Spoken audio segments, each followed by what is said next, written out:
Say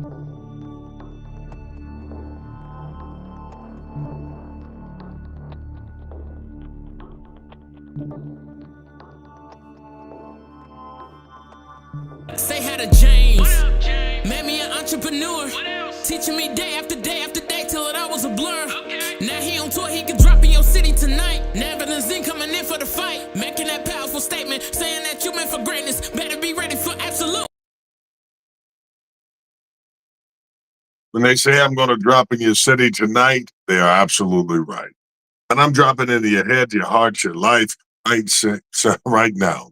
This is absolute motivation. We're not just YouTube. We're not just videos. We are inspiration that lasts. We're motivation that moves you. Nav, Azim, the team, we come together with one theme in mind. How do we push people from one level to the next? How do we give them hope, aspirations, and turn them into a destination? That's why we put on these events. We put on things that are just designed for growing you. Some of the speakers that we have that are coming on are going to be life-changing. You'll be amazed by them. You'll be around them. You'll hear from people that you thought, wow, this is what I've been waiting on. We're going to make it happen. But I want to take today and make it really special for you.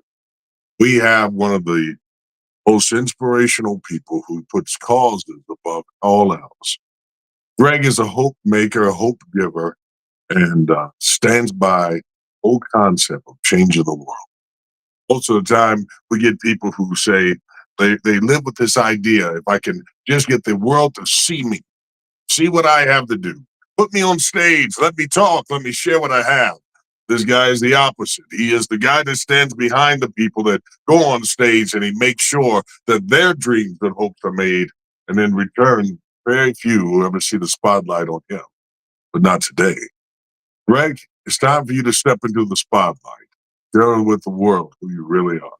Come on in. Welcome, Great. my friend. How are you? It's great to be here with you, James. I'm wonderful. Fantastic. I'm in Stowe, Vermont, and the leaves are starting to change, and it's the most beautiful time of the year. So very excited. Greg, do me a favor. Tell everyone a little bit about you, your background. If you were to give your elevator speech, how would you introduce you? Well, there's a few versions of that. The easy version is born in Wisconsin, raised a Packer fan, went to school for pre-med, wanted to work with people, but decided I'd rather work with the mind and the spirit than the body. And so for all of my life, I've been doing that in one way, shape, or form. And at this point, after having opportunities of working with a lot of like first name basis people like George Land, Jim Rohn, M. Scott Peck, I'm now helping other people learn what those skills and techniques are so that they can go out and build their own communities and do the same. So that's so basically what you're doing, you've taken the relationships you have with people who are generational skill set, talented, impactful people, and you're packaging that up and you're helping other people get to those same levels. Correct. What inspired you? You say you grew up in Wisconsin, but what inspired you as a kid to become this man now? What did you go through to become you? Well, there's a few things. One, I'll share two stories. My mom and dad, we were poor growing up. I mean, I remember drinking powdered milk, like we couldn't even afford regular milk. And my folks bought a house in Racine, Wisconsin. My mom just showed me the recent mortgage. It was $12,500 for the home that she bought in Racine, and it was 2 blocks from the high school and 2 blocks from the grade school.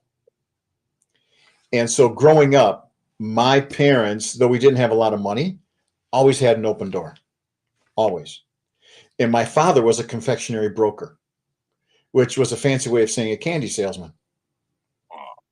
Like he made his money. His first job when they got married was selling candles door to door because he wanted to be his own boss.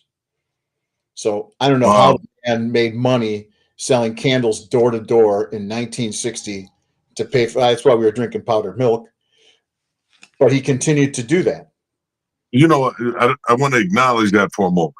Sure. One, first of all, when people see you and where you are today, they don't know that you came through You poverty. You weren't just born wealthy. You weren't just given. There's no trust fund that you had to start from the ground up, right? Correct. Correct. And And here's the interesting thing. I never thought of us as being poor. mm, Like it never struck me that we were a lot less off. But though when I look back, we were. I mean, we had 6 people in a 4-bedroom house in one bathroom. And the bathroom was so small. I mean, I can remember you could sit on the toilet, reach over and turn the sink on, and then with your right hand stay on the same wall and turn the bathtub on. Like there was no room in the bathroom, and yet all of us shared that. Now, so would you agree with this, or how would you define this? Is poor a financial state, or is poor a mindset? total mindset. I mean, it was a mindset for us because one, we still were healthy. Like if poor means you can't be healthy and you have to live in such abject poverty, you have diseases and different things. That's a whole different deal. But for us, since we were able to have food, be healthy, and have an education, then it's a mindset. And what my mom and dad taught me is that everyone's always welcome. So since we were so close to grade school and high school, people were coming and going in our house all the time. And since my dad was a confectionery broker, sold candy, we had cases of candy in our house. There were 2 Oh, drawers in our kitchen that were, yeah. my dad brought candy home. He brought a case of candy home. Wow. And so the kids were constantly coming over. Well, you're the most popular kids anywhere, man. You got candy. That's Exactly. that is like a cheat code to friendship. Oh, You know? it was great.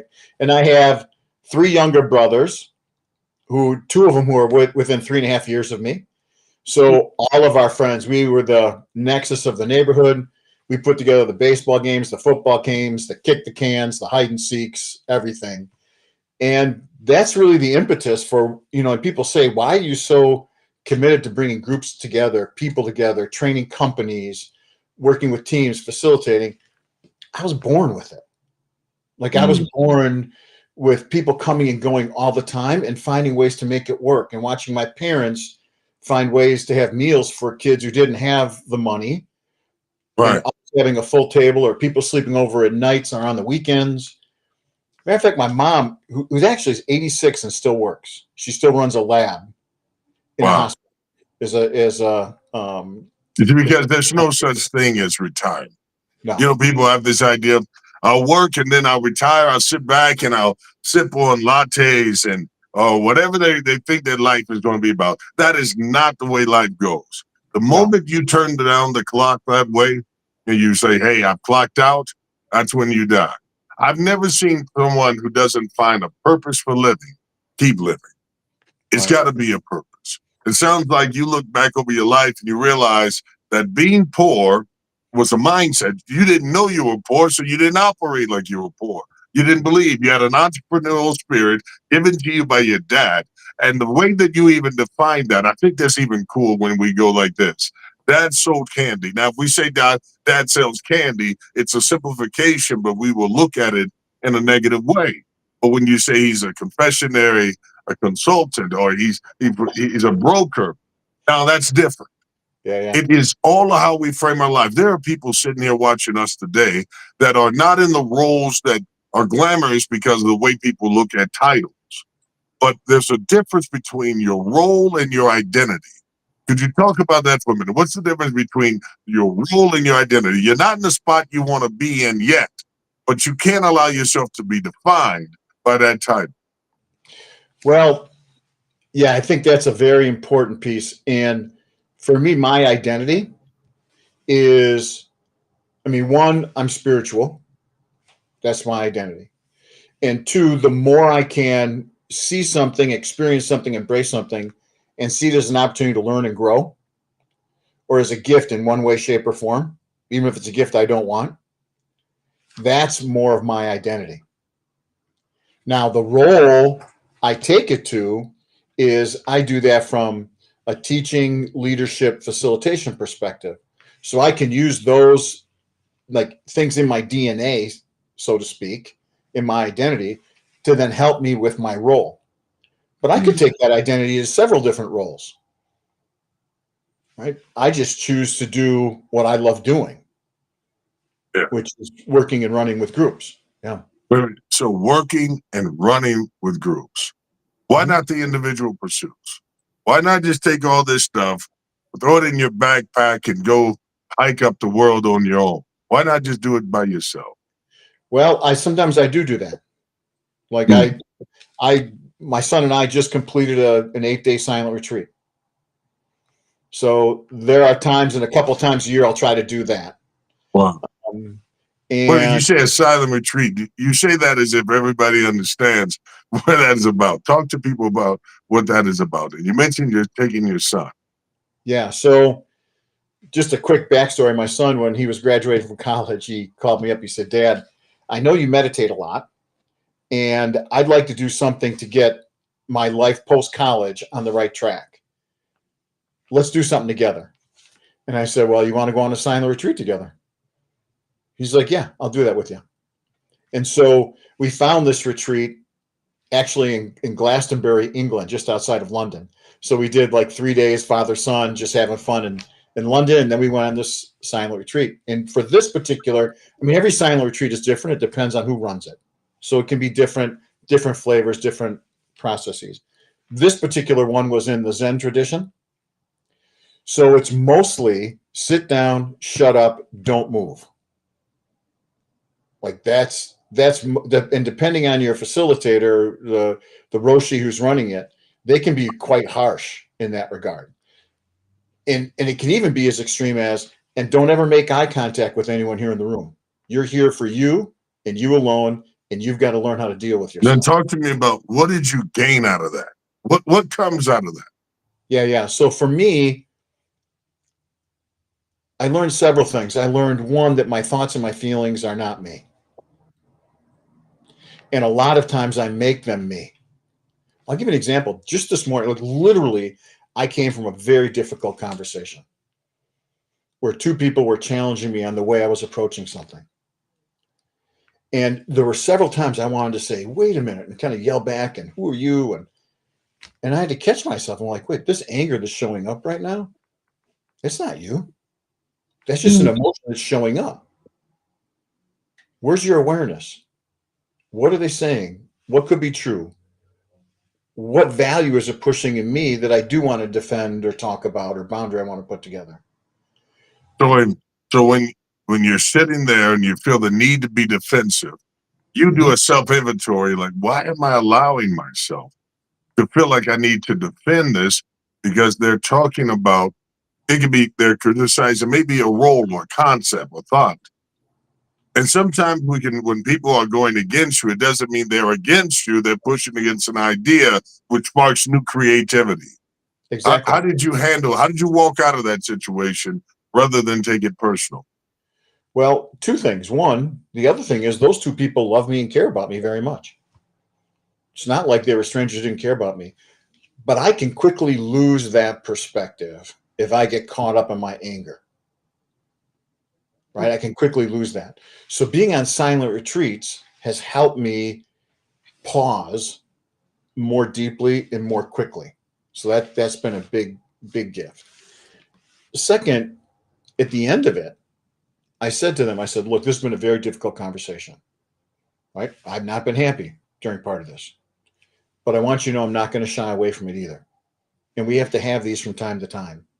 So even though I don't look like I'm happy, and I'm not, I do appreciate it. And if we have to have it again, let's have it again. Mm. Right. So my ability to be able to do that, I tie directly back to doing the silent retreats and being able to sit with my thoughts and feelings and not get caught up in them all the time. And training myself to do that. Now, I still have a long way to go, but that training has helped me in several situations, this morning being one of them. All right, let me do this. I've got people that are sitting here listening and they got issues going on like crazy. And I don't have time to try to woosah. If you come at me, I want to come at you.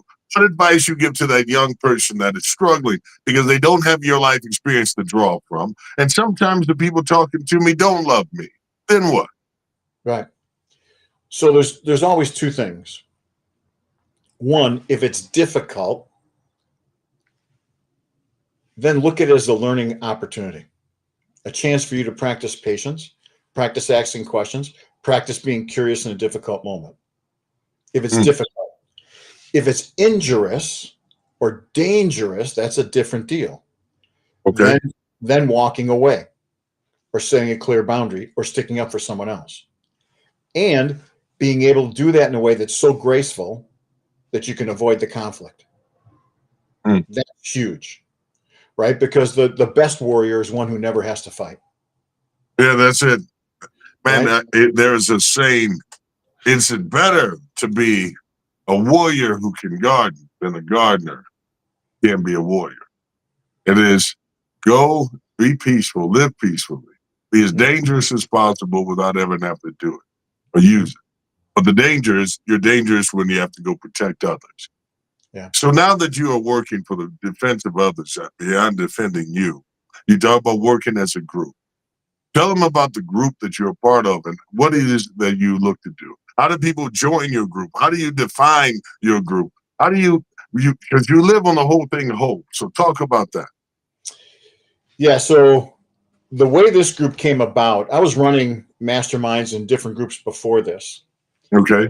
And at the beginning of the pandemic, one of the vaccine makers came to me and said, look, can you put together, and since I design and run customized global leadership programs for large companies or groups like Johnson and Johnson or Singapore Police Force, etc., they asked me if I'd give a proposal for this training, which was train the 50,000 to bring hope to the world while we deliver the vaccine and other products.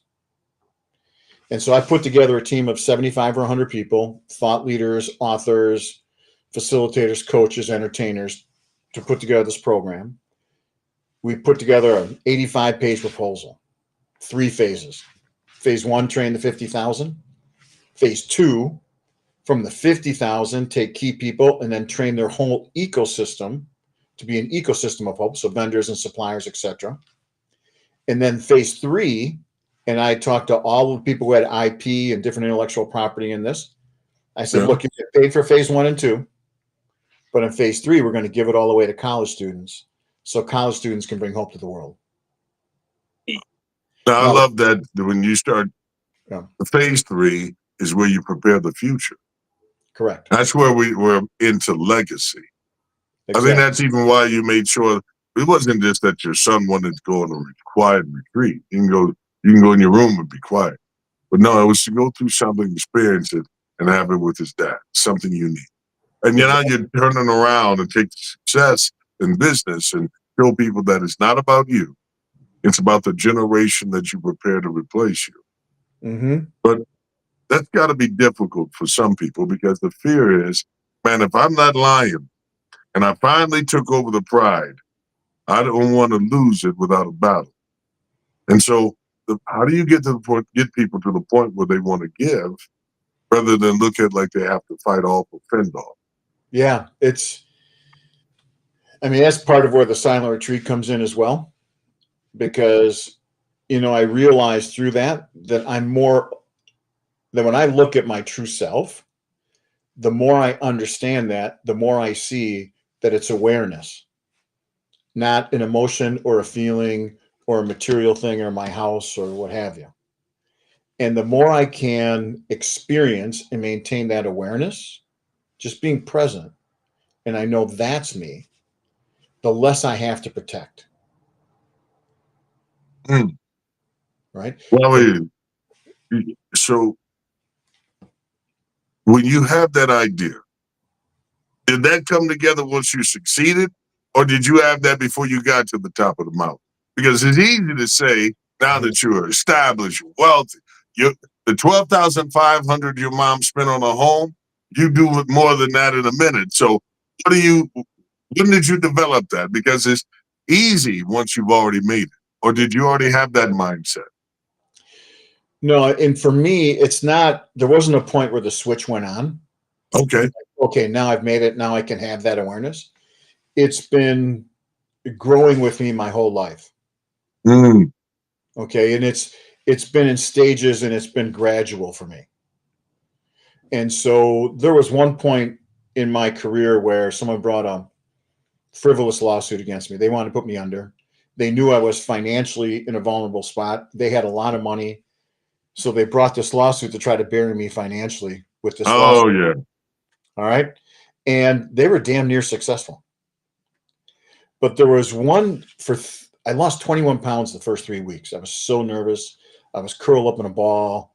I was crying every night. What's going to happen? And one morning I woke up 21 pounds later, and it just occurred to me, wait, the worst thing that can happen to me is I have to file for bankruptcy. I can still keep my house. I can still keep my retirement funds because they can't get that even in bankruptcy. And I thought, oh, I can do this. And from that point on, for the next year, I just had a different mindset.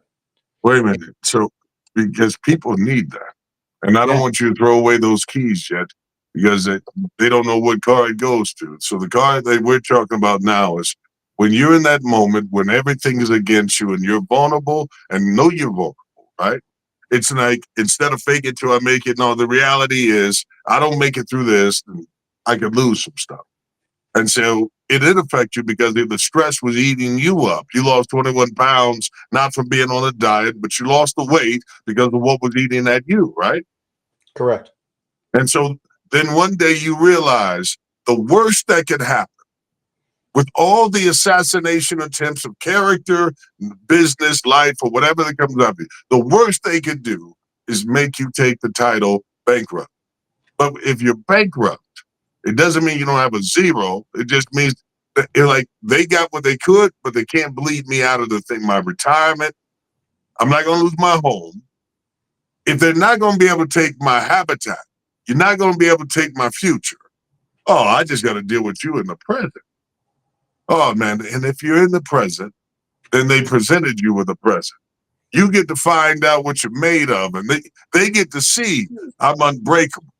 So you had what was the night you had that switch go off where you're like, wait a minute, the worst that could happen?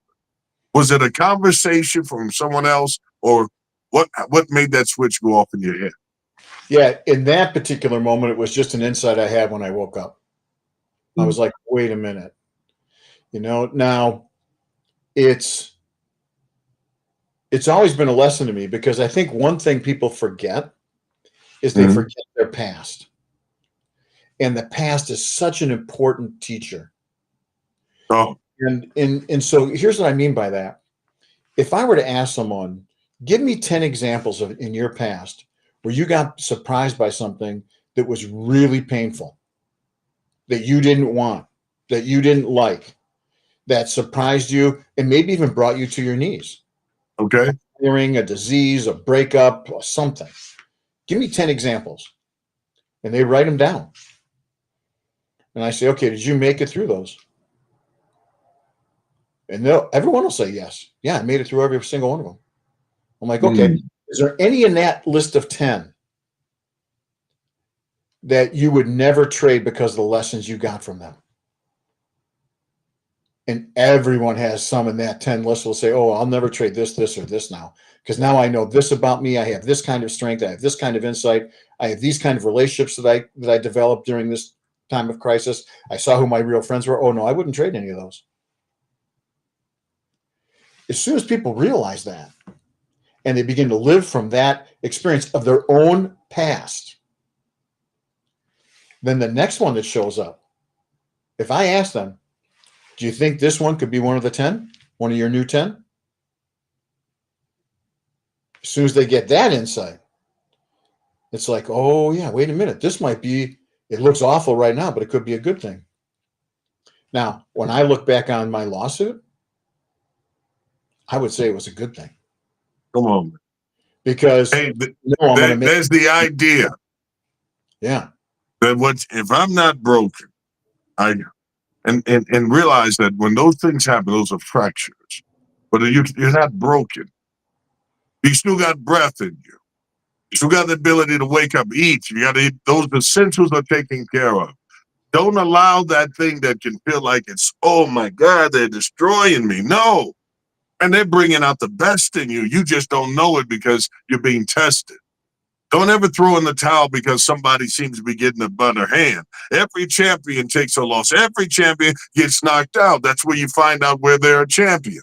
If we could just get in the ring and go at it, Greg, and you win every time, you land every punch, you live life on easy mode, you will never truly understand what it is. Every fixed fight you would have, and it would never give you true confidence. What happens when you get hit back? Exactly. And here's the other irony, James. You and I both know that. You and I both know that challenge has made us who we are. Yeah. And it's been a gift to us. And yet I'm still afraid to go out and take some challenges. Come on. That's how crazy the mind is. Yeah. That's how crazy the mind is. Like, if I really want to push myself physically, I almost need to get a coach. Because when I hit the gym, I quit 3, 4, 5 reps before I should. Mm. So the other thing, this is part of why hope makers and other like masterminds or groups that truly are built on relationships are important, because we also need each other for 2 reasons. One, to push further and to be inspired, because left to our own devices, we'll most of the time, and our brain is wired to pick the easy, to pick the convenient. Wow. To sit on the couch and turn the TV on. Our brain's wired that way. Break that down, man, for a moment. I need you to go into hope makers. Man, there are people watching right now. Man, they got semi-success. They got some success. Some people had success. But doggone it, man, it can feel like the world up. I'm still empty. There's still something missing, man. Can you talk about hope makers? Talk about what it is, what it does, and why it's important. Yeah. So hope makers is important for a few things. One, I find it's really important to have a cause outside of myself. That if I see the world bigger than me and I have something to give to, something to create, something to help, a difference to make, I can have meaning and purpose. Right? So meaning and purpose is a big need for most people. Accomplishment is another. You just talked about it. Now, accomplishment, I'll fall short of what I could accomplish unless I'm inspired or I'm pushed or I'm coached. So getting that input on a regular basis can help me have a better accomplishment. And if we look back on history, thousands of years, groups that make the biggest difference are those of small groups of committed people who work together or help each other. Masterminds, disciples, a small group, inner circle, whatever we want to call it. So if you look at that, we need insight, we need to be challenged, and we need a community. And if you can put those 3 things together, it helps people grow. Now, you asked a question. What if people are empty? All right, find a reason to be alive. And I think it's a mistake to say find your passion. I think that's kind of bullshit, to be honest. Oh, yeah. Find someone you can help. Find a cause that you can do. Go cook a meal. Go help a friend. Go make a phone call. I'll tell you, when I got divorced, it was very painful. I moved from a 4,500 square foot home to a 1-bedroom apartment. All right. And on the weekends, it was really tough because I was alone. And I had crazy thoughts going through my head. And I said, I got to do something. And I was just outside of Boston. So I drove into Boston to the Common. And I would walk around the street for 2-3 hours. And I would say, hey, I'm going to get something to eat. Do you want something? So I would feed the homeless. And I don't even know if they were homeless or not. They looked homeless to me. They could have been. They might not have been. And I would go and spend $100, $200 at McDonald's buying burgers and shakes and drinks and things and handing them out. Now, people say, hey, that was a really good thing you did for those people. It was a really good thing I did for me. Oh. Right? I needed that connection. I needed to serve. I needed to not let myself get caught in my crazy thinking. Now, was that my passion? I mean, in part it was just for me to keep my soul going. And so if people are feeling empty or like they don't have a direction, purpose, like I was just talking to someone recently who has a lot of money, but is really empty, lost. Yeah, because money is much as you pursue it, and you hear people say money is the answer to all things. No, man, because you're giving the wrong questions. The real question is, who are you apart from the money? And if you have it all, who loves you in spite of the money? Who really wants to be around you that cares about you for you? Because you can purchase friendship. You can purchase, yes, men, yes, women. People will be all around you. The woman you want will come after you if you've got money, right? But the woman you need will love you through the strategy moments of life where you have to rebuild yourself. Same way with people who are true friends. When you were by yourself in that one bedroom, did you discover that some of your friends were different? I did. Did, I did you did. discover that some friends were different from the 4,500 down to when you had 600 square feet to walk in? I did. I did. There were very few people who are mutual friends who called me up and said, "Hey, I know it's got to be tough. Let's go out. Let's Mm. have a meal. Let me check in on you." Like even some people in my own family turned on me. So I was like, wow. And it made me think that if anyone's in a position of trouble, one, I want to check their side of the story before I make a judgment. Ooh, Because a lot of people made judgments and never asked me what my perspective was. So that was one lesson I thought, oh, I want to check that. And two, even if someone does make a big mistake, if I really love them, I'm going to work with them through that mistake. yeah. I, Right. I, I got to tell you something about perceptions, right? When you talk about two sides of a story. When I was even, I was probably high school, I was getting ready to get on the bus to leave. We were bussed in because of the way that what was set in to create diversity. Mm-hmm. And I had forgotten a book in my locker. So I ran back to my locker. So I'm running down, and remember, I've got one leg, so the sound is different. It will sound thudding when I'm coming because of the prosthetic hitting the ground. But so it can sound like a thundering herd coming. But it is, especially at that time, because it was a true wooden leg, 25 pounds. I'm running to get to my locker, get my book, then get back to the bus. As I'm running, one of the teachers is walking down the hallway and they're getting ready to start turning off the lights as people are leaving. I'm running and I'm running in her direction, but I'm running past her to go get a book out my locker.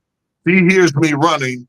She turns around, screams, maces me, kicks me in the nuts, kicks me in the stomach, starts screaming, and then took off. Now, her perception was that someone was after her, and that's her reality. So I'm now, my eyes are burning, and I've been kicked in the private. This is, if anything, they should have been arresting her for assaulting a disabled teenager, the kid that she should have been teaching. But she just heard the sound of someone behind her. She spun around, sprayed, kick, took off screaming. By the time I'm gathering myself, my eyes are burning. They're there trying to arrest me and take me into juvenile. And then they're like, "So what were you doing chasing behind her?" I'm like, "I was going to get my book so I can do my homework at home." And they're like, "Oh, you see, two people can have a perception and think, I simply want to get something." She thought someone was coming after her. It's mindset. Some people always will feel they are the victim, while other people are trying to just go and get a small victory. When we don't take the time to learn that there are two sides to every coin, we devalue some of the most valuable people in our lives. And Yeah. what you experience there, somebody watching is going through right now. That man, I'm torn because I wanted their validation. I wanted their love. I thought I had it. But the moment I go through hell, they let me feel the flames all by myself. There's no extinguisher of encouragement and positivity and love. So I've got the mental anguish that I don't know what to do. But when you said, when you were in that moment, right, you said, I went out and I served somebody else, whether they were homeless or not. You were like, "Hey, I'm hungry. Y'all hungry." You didn't judge them. You just said, "Is anybody else want to eat with me so I don't eat alone?" And so you did that. How did that help you in that moment? How did that change things for you? Well, I mean, I did it for 3 years. Like I did that for 3 years, several weekends, all the time. And I'll never forget, there was a guy, Billy. He was on, mostly slept on the grate that was just outside of the subway, the T station in Boston, Okay. Boston Common. And I got to know some of these people, pretty well after a few years. And I said, Billy, how you doing? And he was alcoholic. And he said, Greg, he said, I'm doing great. I said, yeah, what's great, Billy? He said, I'm going back to rehab tomorrow, going in to stop drinking. I said, Billy, haven't you done that before? He said, yeah, I've done it 44 times. I said, oh. I said, is this going to be 45? He said, yeah, and this is going to be the one, Greg. I'm doing it this time. And I mean, no one would bet that he would have made it through 45. Everyone would bet that next check at the end of the month, he would take it and spend it, even though he went 2 or 3 weeks of rehab. But I've never forgotten his spirit of, I'm going to try again. I'm going to try again. I'm not giving up. Man, listen, isn't life like that? Life is about second chance. Some of you think, all I need is a second chance. Well, you blew it. Or maybe you think life is like baseball, and they said, that's your third strike, right? But life isn't baseball. No, because in baseball, that batter gets to go again. You get up again. It's another inning. Every day is a brand new inning, a brand new moment, the bottom of the ninth. You get a chance to get up and go at it again, but you got to give yourself that chance. Yeah, I'm probably on my 188th chance. You know how many times I said I'll never do this again, and I did? Mm-hmm. Then I realized, wow, rather than beat myself up over it, I was like, you know what? It was a setback or a setup for me to go forward. I revved up like when we were kids. You grab those cars, pull them backwards, and they go forward like Mattel would make them. Mm-hmm. I think sometimes that's what we have. You had a setback, yours 3 years, but you were making incremental gains during those 3 years. You made that leap. Why did it end after 3 years? Well, I finally moved. I moved from the Boston area up to Vermont. So I just in proximity, I wasn't near Boston as much anymore. And life was shifting for me. It was changing. I was out of it, and my career was back on track, and I had more confidence in myself. So life shifted, or you made a shift? Well, I don't know. Right? I mean, I could say I made the shift, but Billy, who was sleeping on the grate, helped me make that shift too. I can't take credit for what Billy told me, or what all those other people did for me, or what the few people who stuck with me did for me. And this is I think this is the value of a Hope Makers or another group. I saw a statistic recently that for most people, when they're in a tough spot, they're only an 8-minute conversation away from getting through it. That means if you can have a call list where you can call and just have an 8-minute conversation with someone, you can make it through most things that befall you. Oh, 8 minutes. 8 minutes. 8 is people talk about numbers have meanings. Even biblically, 8 is the number of a new beginning.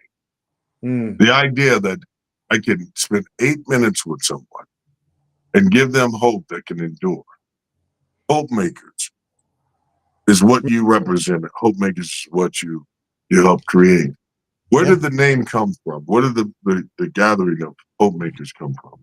Yeah, so I told you the story about the vaccine maker and how to train these people to make hope.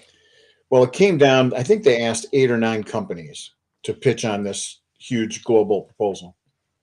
It came down to us and Accenture. So we made the final cut. Company interviewed us, interviewed Accenture, came back to us and said, look, your proposal inspires us the most. But we realize it's too big. We can't think about the whole world. So we're going to pick Accenture over you. But we're going to come back to you because what you did was so inspiring. So now we've worked on this proposal for 3 months. It's 84 pages. It was a 5-year plan, yada, yada. I went back to the group and I thought the whole thing would dissolve because people aren't getting paid now. Half the group said, this was so exciting. Let's keep working and meeting and finding ways to bring hope to the world. And that was the start of Hope Makers. Would you say there's some people call the equity psychic income? It's when you find an idea or some thought or some concept that's so valuable that it's worth more than a paycheck. Mm-hmm. Would you say that that's what they found? They're like, this is purpose giving, this is life giving, this is hope giving, this changes stuff, and this is bigger than me going to get a paycheck. If I don't get $1 for it, this thing is what I was born to do: change lives and leave an impact. Exactly. I mean, like as an example, for me, I've lost money doing it. I've never gained because I haven't taken one dime from a salary perspective for this. And even with this next Hope Makers, if we make money, we're going to give it away to charity. Right? Even the speakers pay their own way. Like I have speakers who've come and make 20, 30, 40,000 a talk, and they pay their own way. Because what we're doing is, and the way we run Hope Makers is we spend the beginning of the day just connecting and building relationships. And then we spend part of the day learning from each other. And then we spend, in the afternoon, we spend some time, either 60 to 90 minutes, working with a nonprofit or a charity that has a challenge or an issue, trying to brainstorm and help them solve that issue. And then in the evening, we do some kind of breath work or self-development work or whatever. It's a community that comes together to practice 5 values. We have 5 distinct values for us. All right, what are those values? Yeah. First one is listen. We listen first. So anyone who comes to Hope Makers, I talk to every single person who gets in the door. And I want to make sure, don't come here to sell me something. Don't come here to pitch something. Don't come here to peacock and, come here to listen to other people first. Second, appreciate what's working. Like look for what's working in people or in the situation or in the team or in the group. Third, find a way to serve. All right, those are our first 3 values, and we practice those first day right off the bat. And then the next 2 are think big and think together. And our final value. Wait. Don't just, that's good. Think big. And what? Think big and think together. Yeah. Cool. So, yeah. So you now have a group of people that you're connected with and that you can care about. What are the things you're working on? How do you support each other? Is there a place for you to work together? But it comes out of relationship and caring, not out of a selling or a need to make money. And it's completely different. And then fourth, MGSH. Make good shit happen. Like just go out and MGSH. And so it's been very organic for us. Like we had 3 people who didn't even know each other before Hope Makers got together, went to the border when the Russia-Ukraine war started, met people at the Polish border, ended up building and rehabbing a house for 20 people and several families. Right? We have another group called Faces. They run summer camps in the Canadian Rockies for at-risk youth. We've raised money for them. We've had some people from the group go up and work with them as counselors. Right? We had a lady, 4-time world champion, ski champion. She now lives in Stowe. She runs programs called Kids on Top, where she brings families who have children who have terminal illnesses, and she creates experiences for them. We did some work for her, helping her solve some challenges and some issues and some problems. We have a lady, Lucy, who runs a program called The Freedom Story. And the Freedom Story works in Thailand. They discovered that several of the gangs were going to 2 particular towns in northern Thailand to recruit young kids for trafficking. So they started working up in those 2 towns, building schools and education, because there were even some situations where parents agreed to it because they were so poor and they couldn't afford to have the kids. So they've now been working there for several years. We support and work with them. Right? So all of these things just grew organically from the group. And so what we're doing right now is, and I love your comment earlier of there's no competition. Like we don't have to take.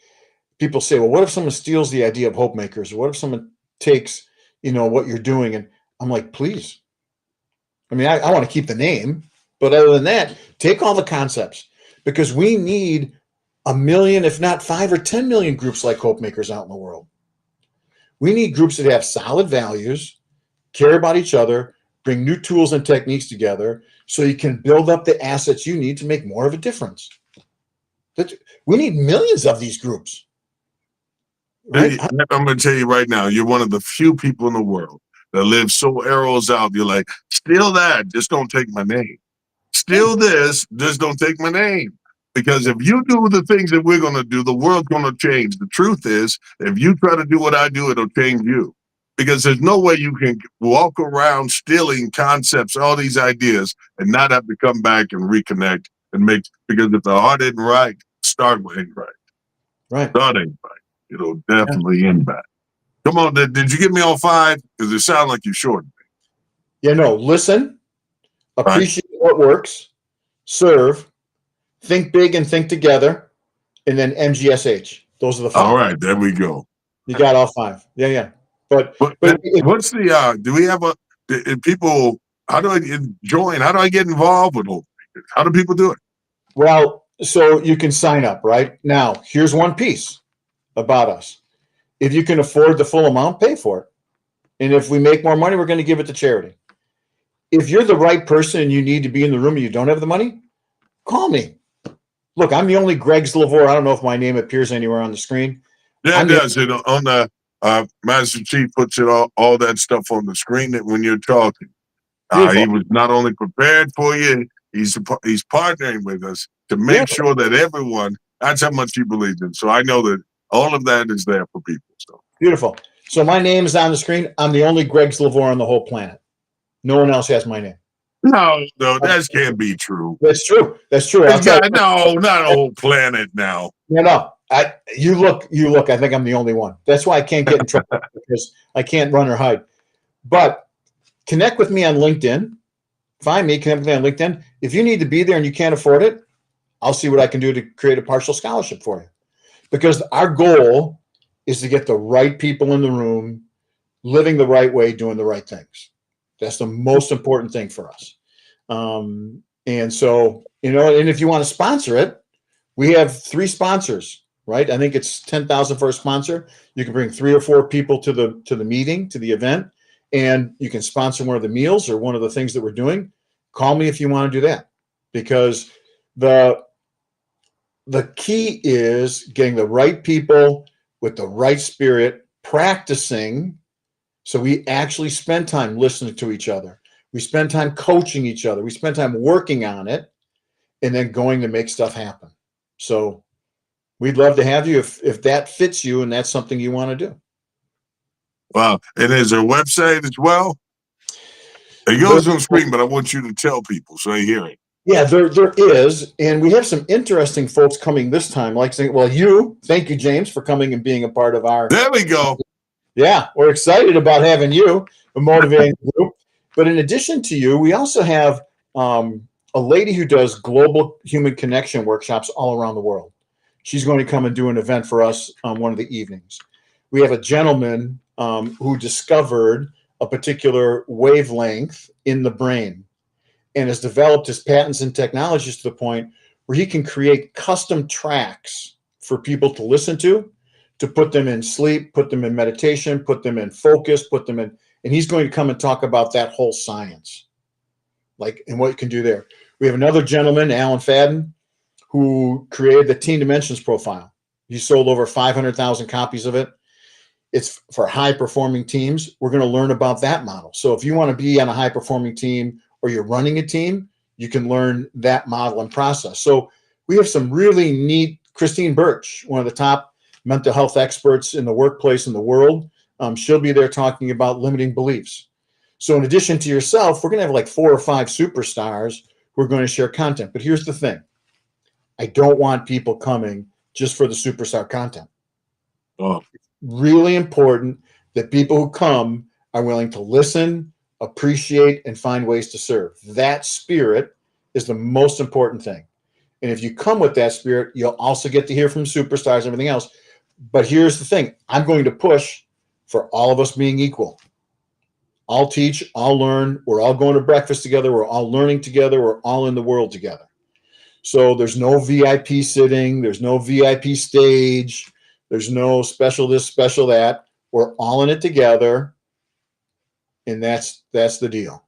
So, Man, one of the things I love, I first saw it, I think it was at Dr. Greg Reed, the Millionaire Mentor, said it.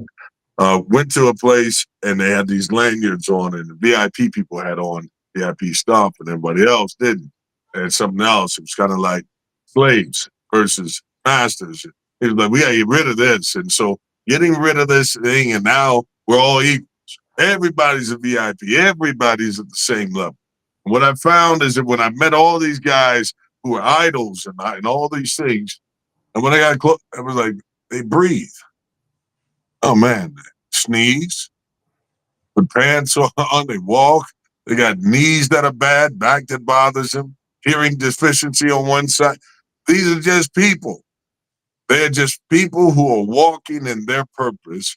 And some people don't even know how they got there. They just like, but that's why they even search. Like, I got to do something. That thing came easy. Didn't feel like work. This I need to work on. And I want to work on it with you. So you putting people in a room where there's no one bigger and better than anybody else. There's no alphas.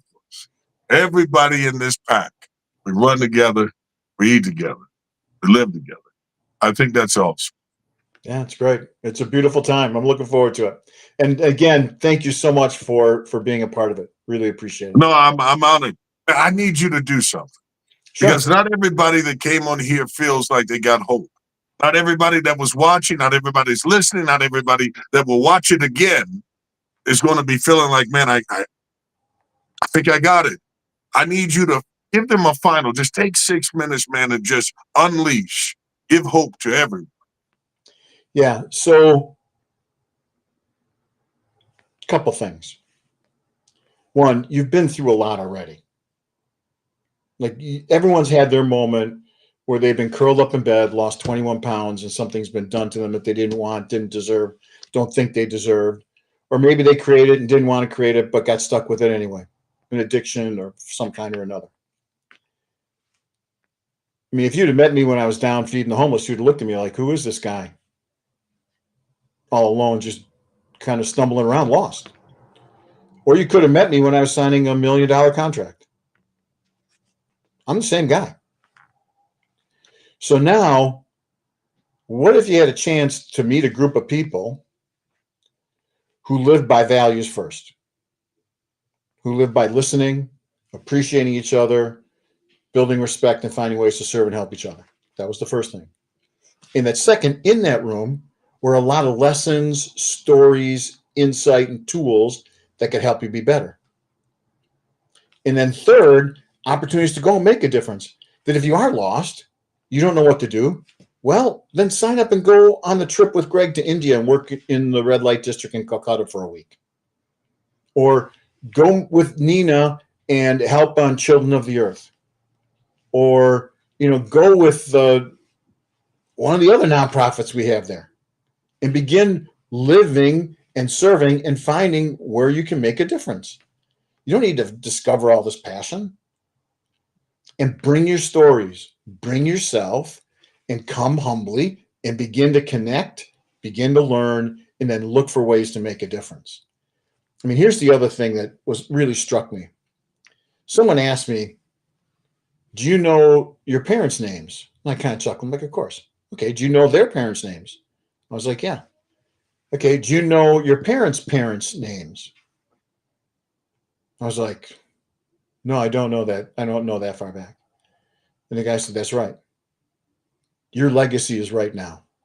It's not for generations. I mean, what you do will be felt for generations, but they're not going to remember your name. Right now, be here right now, connect with people, learn some things, do something. That's your legacy. And for most of us, that's our legacy. And so Hope Makers, our kind of tagline is a community of community builders. Our goal in the group is for you to come, connect, learn, and then go out and build a community. Whether that's one other person or a better relationship with your spouse or partner or your family or in your team that you're running in your company or a company that you're running, making it better, or some customers or a group or a yoga class or whatever it might be, build a better community. And so unleashing, that's my unleash. And here's the other thing. It doesn't need to be loud. Matter of fact, in some respects, you asked me, did the light turn on? For me, it's been gradual. I can't tell you at this point my life changed, or at this point I can go back to painful points or insights, but those have all been steps along this particular path. So come to Hope Makers, continue your path, build your path, get more momentum in your path, or start your path. Any of those places are welcome. I want to thank you not only for being someone that was willing to put others first. Mm-hmm. You walked out of that apartment and you were looking for connections. The truth is, you found your connect. To connect to your purpose was to be around people, together. Life didn't just shift because you moved. Life shifted because your mind shifted. And now you're shifting the world. The axis of the world turns, they say, because of where the moon and all this stuff, it turns. No, it turns because you turn people's head towards hope. We all turn towards hope. We give hope. It becomes contagious, just like a cough does. Yawns do. You see a person yawn, another. You give hope, it happens. Man said to you, I'm going in for the 45th chance. I'm going to change this time. It's all in the mindset. And if you can get the mindset, skill set right, the heart will be set for life. Now, ladies and gentlemen, I got to tell you, thank you for being a part of this. Thank you for watching. You know where Hope Makers is. I'll tell you one more Wanted thing. to know where they are? They're in your mirror. Go ahead, say last word. Anyone signs up today, I'll make them an offer. One, I'll take you to a private dinner, right? Small group of us will go. I'll buy dinner so we can talk about these things. If you really want to go further, I'll have you to my place in Stowe, Vermont for a weekend to work on this stuff free of charge. It's that important, right? So let's just do it. Let's just do it. Appreciate it. There we go. My pleasure. Master Chief, that's it. Ladies and gentlemen, thank you for tuning in. For all the absolute nation, keep on letting motivation move you to action. Because where action is, that's where life is. God bless you all. Thank you. Say had a dream. Made me an entrepreneur. Teaching me day after day